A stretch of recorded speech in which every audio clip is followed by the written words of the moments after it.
Yeah, I was just looking at that. There seems to be a little bit of a corkscrewing motion with these clouds going in upward and left, these clouds going in a little bit upward and to the right. So I think there's a little bit of a rotation in that, exactly, there's definitely some upward motion that's taking place in that area. I think actually, Dr. Forbes, we are going to, I think we're going to get back in the cars again, because now I look at the entire structure of it. We've got rotation in the large area up into the cloud base itself, and I'm wondering now if we might be in a little bit of danger with some winds here. So I think we're going to have to get in the car here. Again, our cameras will still be live. I'll still be able to talk to you, but analyze, if you can, almost what we're seeing directly overhead here. It looks like this is the area of the flanking line. There may in fact be a new storm that's developing on the flanking line that tends to occur just to the south of the main storm, and on the gust front, the outflow from the original storm. And definitely, as Mike got into the truck there, you could see some very strong rotation. I think mostly what we're seeing here is air that's being lifted up. In behind in the screen is rain-cooled air that's pushing forward as a small front that's called a gust front, and lifting air, the warmer air. Okay, Dr. Forbes, I want you to look over here to the north. I want you to look over here to the north.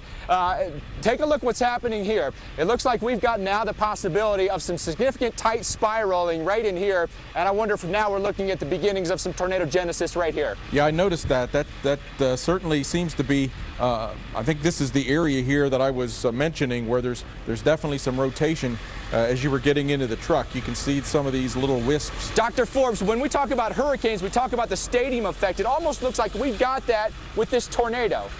Yeah, it certainly does look that way. You can definitely see that swirling taking place there. So there's definitely some rotation, some broad rotation. Yeah, you're seeing the center, a donut hole here of some rotation aloft.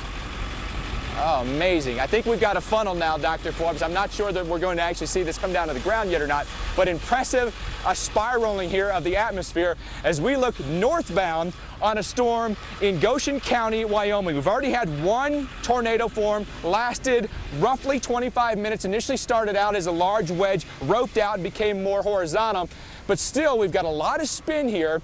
And analyzing this area, and now I watch another area, Dr. Forbes. It's amazing, the spin is everywhere, and still watching this low-hanging protrusion that's got spin in it as well. Could we, I mean, I can't tell exactly, but could we be looking at the possibility of two different funnels trying to form here? Yeah, I think so. You're down on the gust front that's a little bit south, I think, of where the main body of the storm is. And certainly that is a location where sometimes tornadoes will form in the shifting winds along there. Either simultaneously with the big tornado that was under the wall cloud, or after that. So definitely, you're right at the edge of a cloud shield there, as that panning of the photo just showed. Dr. Forbes, as I look then back off to the east, you can see the dark cloud, the anvil blow-off, that is significant. That'll extend for a very long way. When you look at the tops of the clouds and how far those extend, and the base of the cloud that's kind of left behind, is the top end of the storm moving significantly faster than the bottom end of the storm near the ground? Yes, just before we got the tornado, I had looked at that, and the anvil of the storm was 50 miles farther east than the wall cloud, the place where the tornado developed. So there is that shear today that allows the clouds to move differently at high levels aloft than at low levels, pushing the anvil farther out. And of course, that's why we have the supercell today. It is the arrival of those stronger mid-level winds and that vertical shear that has allowed this storm to have be a supercell and have a tornado. All right, we are bringing you a one-of-a-kind vantage point round directly overhead. We've got the spin, a little bit of lowering. I got to tell you, that is scary. Look at this. You may never ever see this again, folks. This kind of vantage point of some spin of a supercell directly overhead as the entire storm itself moves southeast. That is impressive. Yes, Mike, and the National Weather Service has put out a new tornado warning for western Banner, southeast Goshen, extreme northeast Laramie County, southeast Wyoming. They continue to track with the Doppler radar a dangerous thunderstorm that has produced a confirmed tornado, as we've been seeing.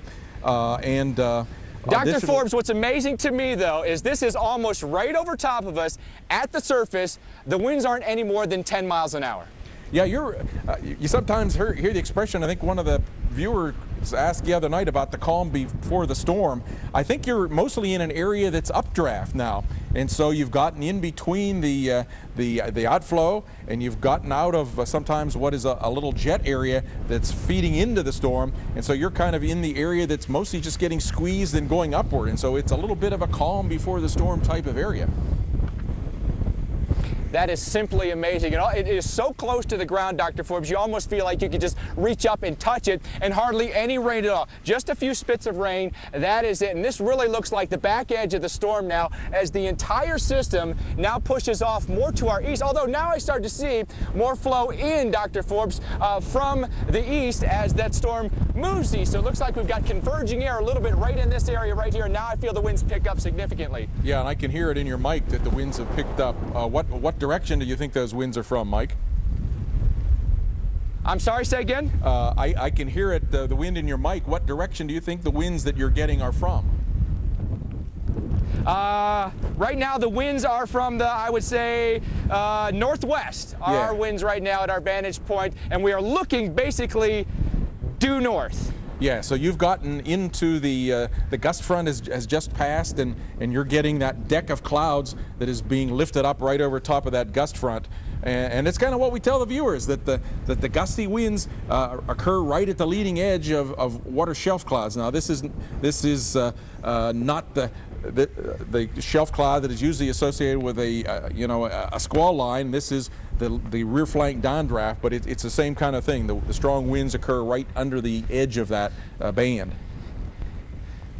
What has been amazing is that we have witnessed multiple areas of tight spin within this supercell, Dr. Forbes. We saw one that came down to be a tornado, but I think in a lot of our minds, one supercell has one rotation, one tornado, and that is it. But I have witnessed at least half a dozen different tight spirals within in this supercell itself. Yeah, this storm is occurring in an environment with lots of change of wind with height, and so every place where it finds a little bit of a pocket of updraft, it can begin to tilt that those horizontal rolling motions of the atmosphere up into vertical. And so every time it forms a little bit of a pocket of updraft, it gets a new little pocket of spin, maybe one of those going right about there. Truly amazing as we witnessed the entire life cycle of a tornado here in Goshen County, Wyoming, as a supercell thunderstorm produced a tornado that was on the ground for roughly 25 minutes and then roped out and dissipated. Now we're on the back edge of the storm, and basically the heart of the storm has passed us by now. And Dr. Forbes, at one point it did take a right turn, and it was heading more southeast than east, but as I look at it now, I'm not sure that it's heading more east than south at this point. Yeah, I think it's heading due east. Mike, give us a little bit of a recap now of how the weather that you're feeling has changed in terms of the temperature and how the winds changed. Yeah, absolutely. Pre-storm, Dr. Forbes, we had hardly any wind. We had a vantage point of several miles off to our northwest. We had a huge vantage point of the supercell, lowering wall cloud, and that is where we saw the tornado form. It was very warm, it was very calm. We could witness the hail shafts, the rain shaft, and the tornado itself. Now things have significantly changed. Now we've got a little bit of rain coming our way. Now we've got a strong northwest wind that's coming our way as the entire storm has passed us by. Now we're basically on the back edge of it, and you can see the entire thing is blown off to our east right now, and it seems like now we don't have nearly as much rotation in this part of the storm as we had right in the heart of it and pre-storm, Dr. Forbes. So I'm interested to see, because the stick nets were on this road deploying in a north-south fashion every 2 miles. You were talking about the temperature data, how key that could be. Physically, I can feel how much colder it has gotten, and that is a cold driving rain that is hitting us right now. Yeah, you're exactly right, Mike. So I think for a while there the downdraft wasn't so cold, but obviously now it's getting pretty cold, and at that point I think it choked off the tornado. So that being one of the key questions that Vortex2 wanted to answer was, how did temperature of the downdraft and that outflowing air, how would that affect the ability or inability? Oh, that Dr. Forbes, wow, this rain feels just like hurricane wind-driven rain. And these are obviously the most significant winds that we've seen.